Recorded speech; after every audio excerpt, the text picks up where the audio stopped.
ముందుగా మీ అందరికీ కూడా హృదయపూర్వక నమస్కారం, అదేవిధంగా ఉద్యమ నమస్కారం. ఈరోజు నేను గత 3 రోజులుగా విజయవాడ, గుంటూరు, విజయవాడ సిటీలో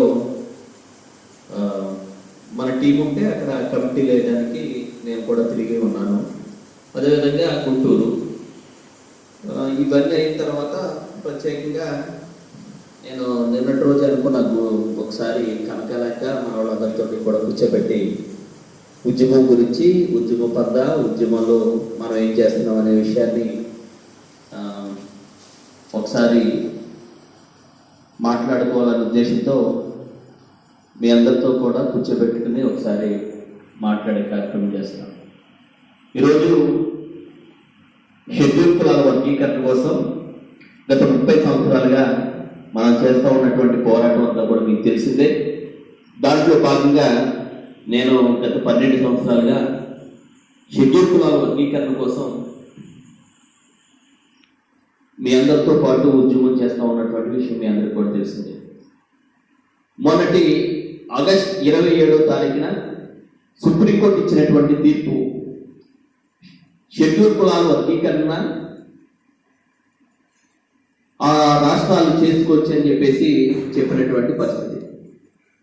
దాంట్లో భాగంగానే మన ఆగస్టు 27వ తారీఖు ఇచ్చినటువంటి తీర్పుకు జాతి నాయకులుగా జాతిని సమాయత్తపరుస్తూ వర్గీకరణ ఉద్యమం చేస్తూ ఉన్నటువంటి సమయంలో వర్గీకరణ అనేది చాలా సమీకరణతో కూడుకున్నటువంటి విషయం.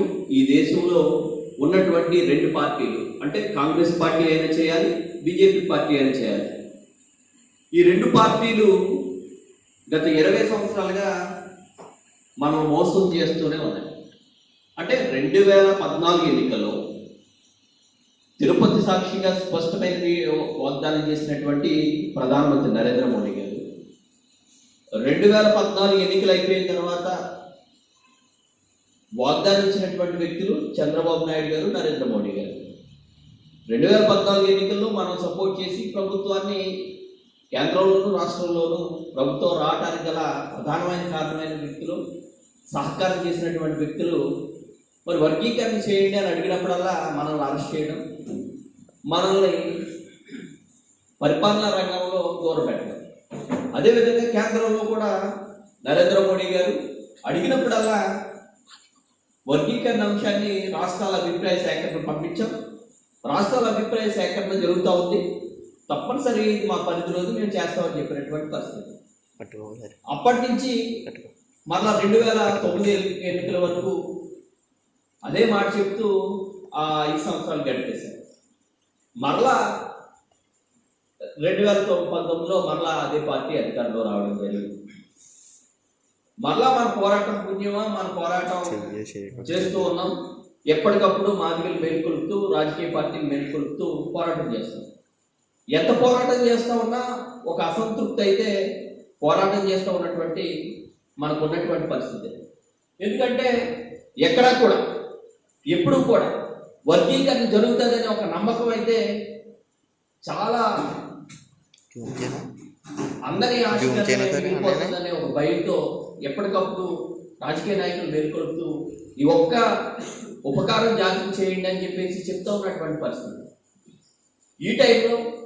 ఈ టైంలో సుప్రీంకోర్టులో మొన్నటి రోజున, అంటే ఆగస్టు 27వ తారీఖున వచ్చినటువంటి తీర్పు మరి జాతికి ఒక ఊపిరినిచ్చినటువంటి తీర్పు అనే విషయాన్ని మనం చేస్తున్నాం.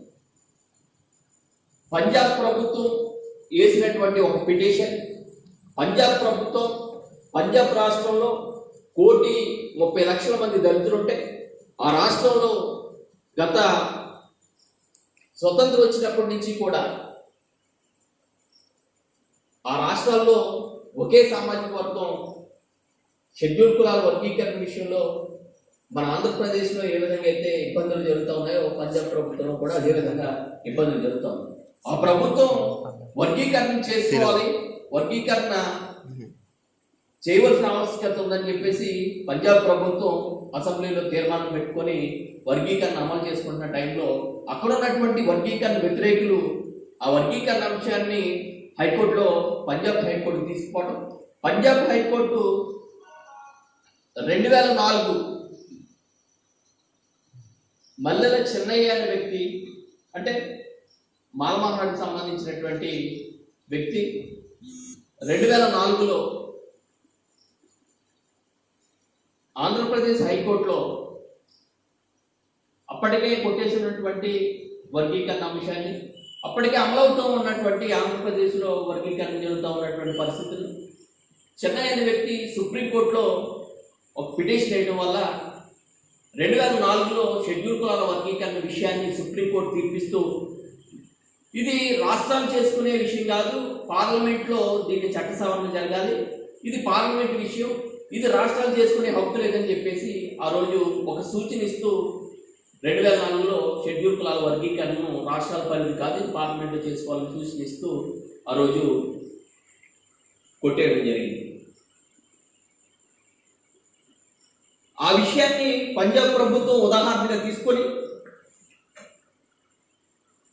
పంజాబ్ హైకోర్టు ఉదాహరణగా తీసుకొని ఆ రోజు 2004లో ఆంధ్రప్రదేశ్ ప్రభుత్వం సేమ్ ఇదే వర్గీకరణ విషయాన్ని అమలు చేసుకుంటున్న టైంలో హైకోర్టులో జరిగినటువంటి వాదనలు కానీ సుప్రీంకోర్టు ఆంధ్రప్రదేశ్ రాష్ట్రంలో ఈ అంశాన్ని కొట్టేయడం జరిగిందని చెప్పేసి అప్పుడు జరిగినటువంటి కేసును ఉదాహరణగా తీసుకొని హైకోర్టు కొట్టేయడం జరిగింది.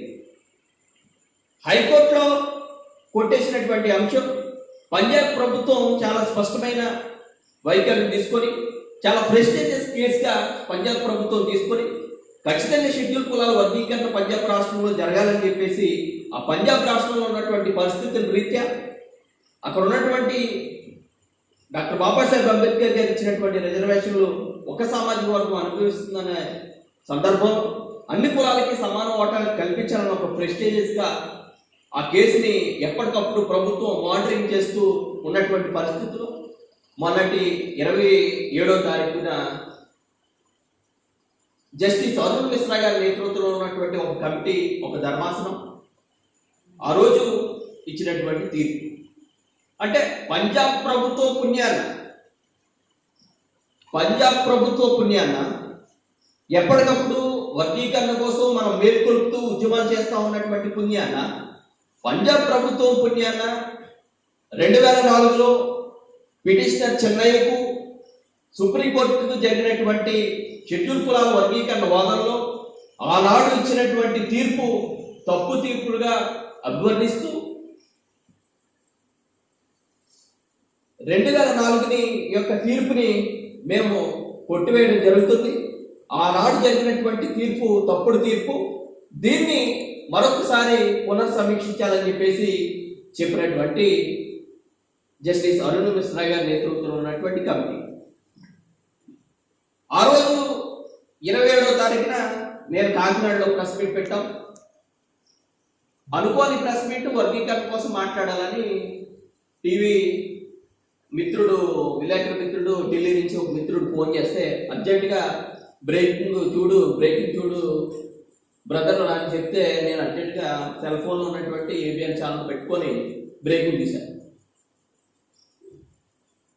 తర్వాత మళ్ళీ ఈటీవీ పెట్టాను. ఈటీవీలో కరెక్ట్గా బ్రేకింగ్ వస్తుంది. షెడ్యూల్ కులాలు రాష్ట్రాలు చేసుకోవచ్చు, రాష్ట్రాల్లో రిజర్వేషన్ అమలవుతున్నప్పుడు వర్గీకరణ రాష్ట్రాలు ఎందుకు చేసుకోకూడదని చెప్పేసి జస్టిస్ అరుణ్ మిశ్రా నేతృత్వంలో ఉన్నటువంటి ధర్మాసనం అభిప్రాయపడింది. 2004లో జరిగినటువంటి ఆంధ్రప్రదేశ్ ప్రభుత్వానికి పిటిషనర్ చెన్నైకు జరిగినటువంటి వాదనలో ఆ రోజు ఉన్నటువంటి సుప్రీంకోర్టులో ఉన్నటువంటి అత్యున్నతమైన ధర్మాసనం తప్పుడు తీర్పిచ్చిందని చెప్పేసి ఆ రోజు చూసి ఆ టీవీలో చూసినటువంటి బ్రేకింగ్ వార్త చూసి చాలా సంతోషపడ్డాను. ఆ రోజు నిజంగా భూమి మీద లేవు, ఎగిరి గంతేయాలనిపించింది, చాలా సంతోషపడ్డాం. అసలు ఊహించలేని పరిణామం, ఎక్కడా కూడా ఆశాజనకంగా లేనటువంటి అంశం. రాజకీయ పార్టీలు, అగ్రవర్ణ పార్టీలు, మాదిగలు, మాది ఉపకులాలు వర్గీకరణ అమలైతే ఈ రిజర్వేషన్ ఫలాలు అనుభవిస్తే చైతన్యవంతులు అవుతారన్న ఉద్దేశంతో వర్గీకరణని తొక్కుపట్టినటువంటి రాజకీయ పార్టీలు ఈ సుప్రీంకోర్టు రూపంలో మనకు వచ్చినటువంటి అవకాశాన్ని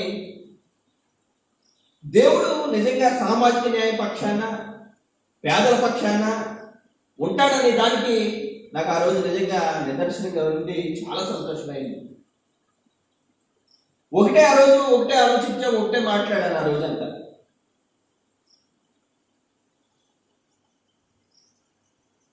రాజకీయ రిజర్వేషన్లు కల్పిస్తే దళితులు, ఎస్సీలు మాతో పాటు పార్లమెంట్లో కూర్చుంటారు, మాతో పాటు అసెంబ్లీలో కూర్చుంటారు, రాజకీయ స్వేచ్ఛ వస్తుంది, ఆస్తులు సంపాదించుకుంటారు, వ్యక్తిగతంగా జీవితాలు పెరుగుతాయని చెప్పేసి ఆలోచించినటువంటి ఆనాటి గాంధీ రాజకీయ రిజర్వేషన్ కల్పనలో, ఎస్సీలకి రాజకీయ రిజర్వేషన్ కల్పనలో ఆ రోజు వ్యతిరేకించినటువంటి పరిస్థితి. ఆ రోజు గాంధీ గారు ఆలోచించినట్టుగానే ఈ రోజు కూడా ఈ రాజకీయ పార్టీలు, ఈ అగ్రవర్ణాల పార్టీలు, ఈ రాజకీయంలో ఉన్నటువంటి మేధావులు, రాష్ట్ర కేంద్ర ప్రభుత్వాలు ఉన్నటువంటి ఈ అగ్రవర్ణ రాజకీయ పార్టీ నేతలు ఆలోచించారు కాబట్టి వర్గీకరణ విషయాన్ని తొక్కుపట్టుకున్నారు. సుప్రీంకోర్టు అలా ఆలోచించలేదు.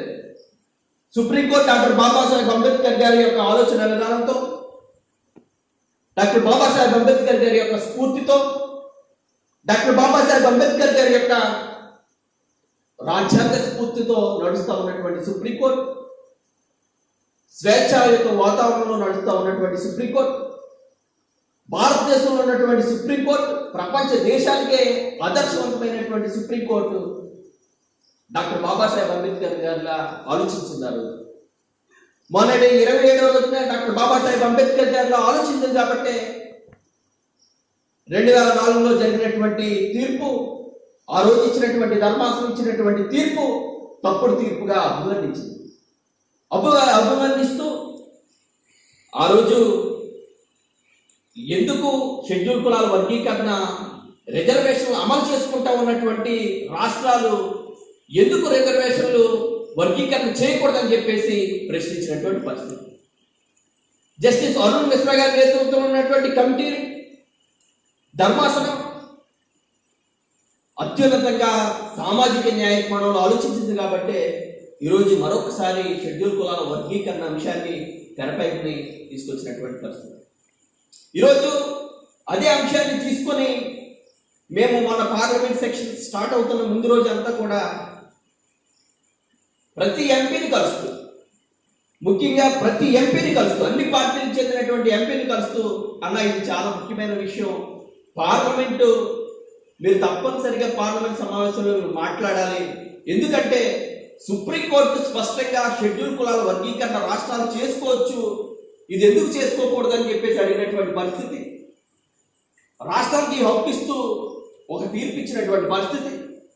ఈ పరిస్థితిలో ఇవాళ కాకపోతే రేపు మరొక ధర్మాసనం షెడ్యూల్ కులాల వర్గీకరణ రాష్ట్రాలే చేసుకోవచ్చని తీర్పిస్తాయి. అంతకంటే ముందుగా తిరుపతి సాక్షిగా హామీ ఇచ్చినటువంటి నరేంద్ర మోడీ గారు ఈలోపటే షెడ్యూల్ కులాల వర్గీకరణను పార్లమెంట్ సమావేశంలో ప్రవేశపెట్టి దాన్ని అమలు చేయాలని చెప్పేసి చెప్పినటువంటి పరిస్థితి. ఆ విధంగానే ఇంచుమించుగా పార్లమెంట్ సెక్షన్స్ లో కాంగ్రెస్ పార్టీకి సంబంధించినటువంటి ఎంపీలు కానీ, ఎంఐఎం నర్సింగ్ ఓవైసీ గారు కానీ, ముఖ్య నాయకులంతా కూడా ఒక స్వేచ్ఛాయుత వాతావరణంలో షెడ్యూల్ కులాల వర్గీకరణ అంశం ఏం చేశారని చెప్పేసి పార్లమెంట్ లో వచ్చినేసినటువంటి పరిస్థితిలో ఈ పార్లమెంట్ సమావేశాల్లో మరి దానికి సమాధానం చెప్పినటువంటి మంత్రి గారు, ఇది రాష్ట్రాల అభిప్రాయం తీసుకుంటా ఉన్నాం, ఇప్పటి వరకు 7 రాష్ట్రాలు దీనికి అంగీకారంగా అయ్యాయి, అదేవిధంగా 14 రాష్ట్రాలు దీనికి వ్యతిరేకంగా ఉన్నాయి అని చెప్పేసినటువంటి సమాధానం. 2014 ఎన్నికలు జరిగినప్పటి నుంచి కూడా 2014 ఎన్నికల్లో ఇక్కడ తెలుగుదేశం పార్టీ, అక్కడ బీజేపీ పార్టీ అధికారంలో వచ్చినప్పటి నుంచి కూడా షెడ్యూల్ కులాల వర్గీకరణ అంశం ఏమైందని చెప్పేసి పార్లమెంట్ లో వచ్చినేస్తా ఉన్నప్పుడు అంతా కూడా బీజేపీ పార్టీ మాదిగలను మోసం చేస్తూ మాదిగలను పక్కన పెట్టి ఎప్పటికప్పుడు రాష్ట్రాల అభిప్రాయం తీసుకుంటామని చెప్పేసి ఇప్పటి వరకు 7 సంవత్సరాలు గడుపుతా ఉన్నటువంటి బీజేపీ పార్టీ అసలు రాష్ట్రాల అభిప్రాయం అక్కర్లేదు వర్గీకరణ చేయాలని. కానీ వర్గీకరణ చేయాలని ఆలోచన ఉన్నటువంటి వ్యక్తులైతే పార్లమెంట్ సమావేశాల్లో మెజారిటీ ఉన్నటువంటి బీజేపీ పార్టీ బిల్లు ప్రవేశపెట్టి దాన్ని చట్టబద్ధత కల్పించవచ్చు. కానీ బీజేపీ పార్టీకి కానీ అగ్రవర్ణ పార్టీలకు కానీ ఇక్కడ ఉన్నటువంటి తెలుగుదేశం పార్టీకి కానీ ఆ యొక్క అభిప్రాయం లేదు. కాబట్టి షెడ్యూల్ కులాల వర్గీకరణను చేయకుండా అలా ఆపుతూ ఉన్నటువంటి పరిస్థితి. ఈ రాష్ట్రాల అభిప్రాయం తీసుకోవాలంటే అసలు అవసరం లేదు. ఎస్సీస్ కానీ ప్రభావితం కానీ లేనటువంటి రాష్ట్రాలు సుమారు 6-7 రాష్ట్రాలు ఉన్నాయి. అక్కడ అసలే ఎస్సీసీ లేదు. అలాంటి రాష్ట్రాలు ఎందుకు తమ అభిప్రాయాలు చెప్తే వర్గీకరణ అవసరంతో ఉన్నటువంటి ఆంధ్రప్రదేశ్ కానీ తెలంగాణ కానీ పంజాబ్ కానీ కర్ణాటక కానీ మహారాష్ట్ర కానీ తమిళనాడు కానీ ఆ రాష్ట్రాలు స్పష్టంగా చెప్పాయి చేసుకోవచ్చు చెయ్యాలి అని చెప్పేసి. మెజారిటీ పీపుల్ మెజారిటీ దళితులు ఉన్నటువంటి రాష్ట్రాలు అడుగుతా ఉన్నప్పుడు కేవలం నరేంద్ర మోడీ గారు చిత్తశుద్ధి లేదు కాబట్టి వర్గీకరణ తొట్టుపడుతున్నాడు. మాదిగలంటే ఆయనకి ఎప్పటికప్పుడు గౌరవం లేదు కాబట్టి ఎస్సీలో ఉండబడే ఒక కులమే ఆయన బాగుపడే ఆలోచన చేస్తున్నాడు. ఎస్సీలో ఉండబడే మిగిలిన 50 కులాలు బాగుపడే ఒక ఆలోచన చేయట్లేదు. మనం సామాజిక న్యాయం అడుగుతున్నాం. ఈ సామాజిక న్యాయం చేయడానికి ఈ బీజేపీ ప్రభుత్వం పార్టీ కొరలు కట్టినటువంటి వ్యక్తులుగా మన పట్ల వ్యవహరిస్తూ ఉన్నాం. మనం ఎప్పటికప్పుడు బీజేపీ పార్టీని చేయాలని చెప్పేసి డిమాండ్ చేస్తున్నాం. చేయాలన్నటువంటి రాష్ట్రాలన్నీ కూడా తప్పనిసరిగా వర్గీకరణ చేయడానికి చెప్పేశారు. ఆంధ్రప్రదేశ్ రాష్ట్రం కూడా చెప్తుంది. ఆంధ్రప్రదేశ్ రాష్ట్రంలో ఉన్నటువంటి ముఖ్యమంత్రి కూడా చెప్తా ఉన్నాడు వర్గీకరణ మీకు సానుకూలంగా. అయినా కూడా చేయకుండా ఆపత్తులో ఉన్నటువంటి పరిస్థితి. కేవలం ఇది ఒక నడిపి చేసే అంశం, దీన్ని మనకు అక్కర్లేదు అని చెప్పేసి కేవలం ఇది ఏంటంటే ఇది ఒక మాల సామాజిక వర్గానికి ఈ బీజేపీ పార్టీ భయపడుతుంది. ఆర్థికంగా బలంగా ఉన్నటువంటి వ్యక్తులు వాడికి వర్గీకరణ చేస్తే రేపన్న రోజుని మన పార్టీ 2 రాష్ట్రాల్లో మన పార్టీని అడ్డుకొని ఆర్థికంగా వాళ్ళు ఇతర పార్టీలు ఖర్చు పెడితే మన పార్టీకి వచ్చి సీటు 1-2 సీట్లు కూడా పోతాయనే ఉద్దేశంతో మనం వర్గీకరణ అంశాన్ని తొక్కుపడతా ఉన్నటువంటి పరిస్థితి. కాబట్టి ఎప్పటికప్పుడు మేల్కొల్పుతూనే జాతిని ఎప్పటికప్పుడు మేల్కొల్పుతూ రాత్రానిక పగలనిక పోరాటం చేస్తూ ఉన్నటువంటి మాదిగ రిజర్వేషన్ పోరాట సంఘర్షణ సమితి. నేను ఎందుకంటే ఈ విషయాలని చెప్తున్నానంటే దీంట్లో పూర్తి విషయాలు తెలుసుకోవాల్సిన బాధ్యత మీకు ఉంది. బీసీలో ఉన్నటువంటి కులాలు ఏబిసిడి వర్గీకరణగా డివైడ్ చేసుకుని తమ వాటాను రిజర్వేషన్ని 27% రిజర్వేషన్ పంచుకుని వారు సమాన హక్కు కల్పిస్తూ రాజ్యాధికారం కోసం ప్రయాణం చేస్తూ ఉన్నటువంటి పరిస్థితులు. ఎస్సీలో ఉండబడే కులాలు 15% రిజర్వేషన్ని ఏబిసిడీలుగా వర్గీకరించుకొని ఎందుకో ఎవరి వాటాన్ని వాళ్ళు అనుభవించకూడదని చెప్పేసి నేను అడుగుతాను. మనం కూడా అర్థం చేసుకోవాలి. 100 ఉద్యోగాలు ఉంటే ఖచ్చితంగా 15 ఉద్యోగాలు ఎస్సీలకు ఇవ్వాల్సి వస్తే దాంట్లో 7 ఉద్యోగాలు ఖచ్చితంగా మాదిగలకు వస్తాయి. వర్గీకరణ వల్ల అంత ప్రయోజనం ఉంది. వర్గీకరణ జరగకపోతే ఇబ్బందే ఉండదు. మనం చదువుకున్నటువంటి ఇలాంటి పిల్లలంతా కూడా షెడ్యూల్ కులాల వర్గీకరణ జరగకపోతే ఇవాళ కాకపోతే రేపు కూడా ఉద్యోగం వచ్చే పరిస్థితి లేదు. ఎందుకంటే ఆర్థికంగా రాజకీయంగా సామాజికంగా ముందున్నటువంటి మాల సామాజిక వర్గం ఎట్టి పరిస్థితుల్లోనే మనల్ని ముందు పెట్టే పరిస్థితి లేదు. మనం ఎంత కష్టపడి చదివినా ఆ ఉద్యోగాలు వాడి యొక్క ప్రాధాన్యతతోటి వాళ్ళకి ఉన్నటువంటి రాజకీయ పలుకుబడులతోటి వాళ్ళకి ఉన్నటువంటి ఆర్థిక వనరులతోటి వాళ్ళు ఉద్యోగాలు సాధించుకుంటారు తప్ప మనకు ఆ వచ్చే అవకాశం లేదు.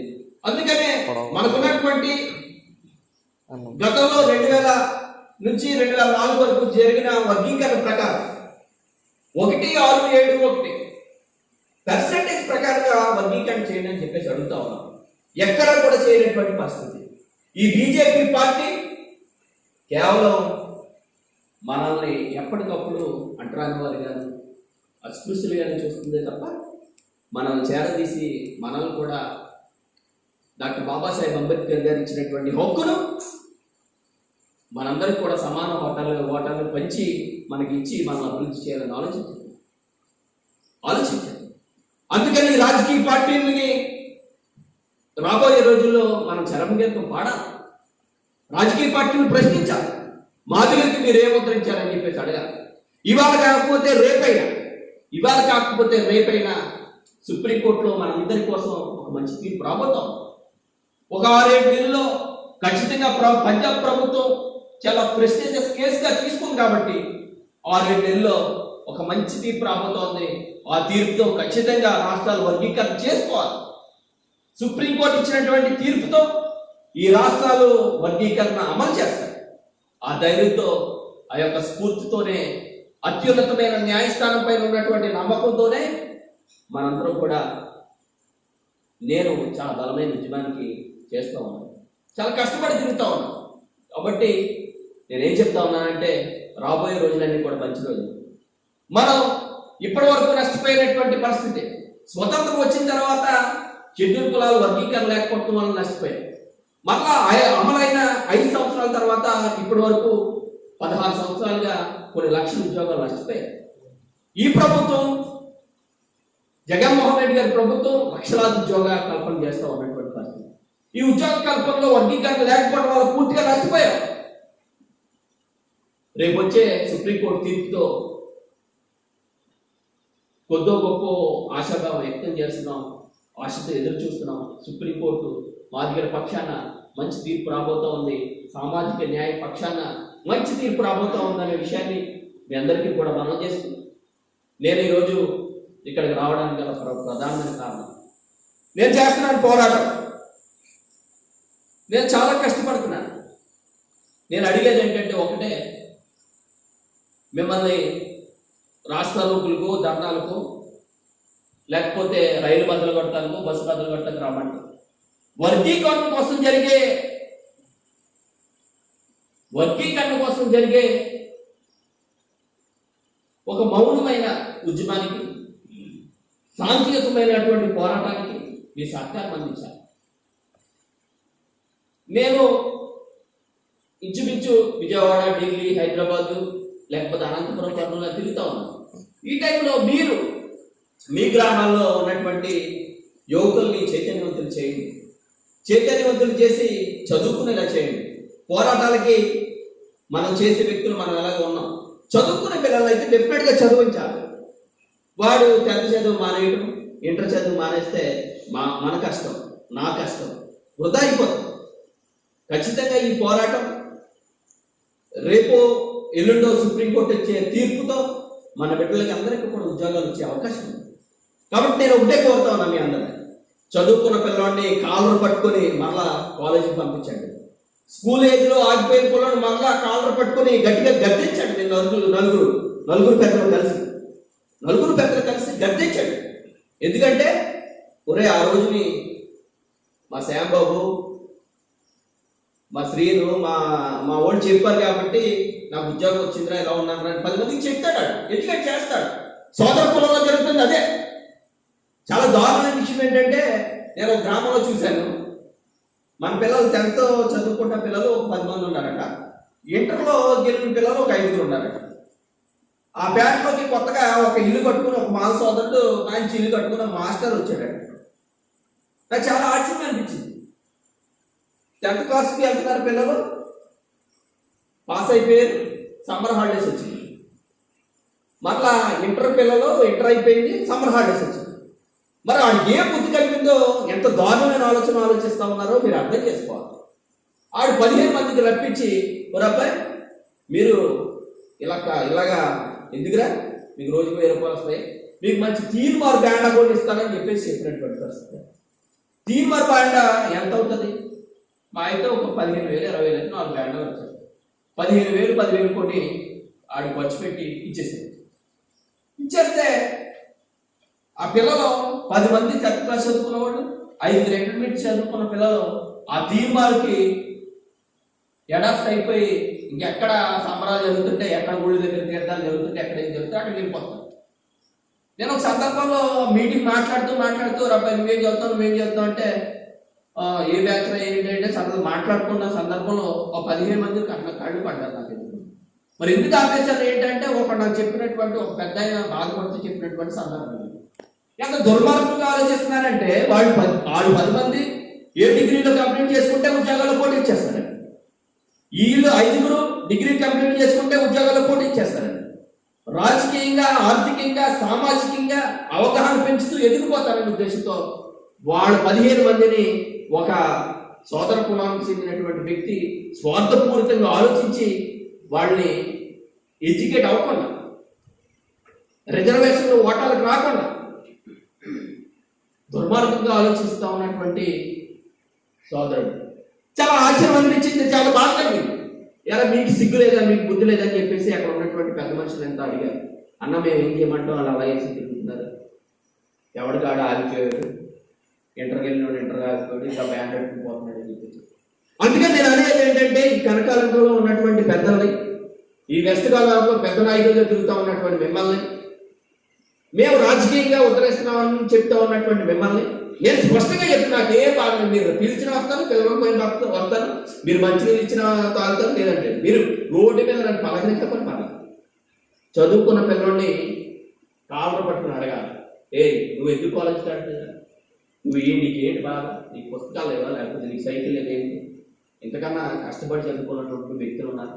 డాక్టర్ బాబాసాహెబ్ అంబేద్కర్ గారిని స్ఫూర్తిగా చెప్పాలి, వివరించాలి.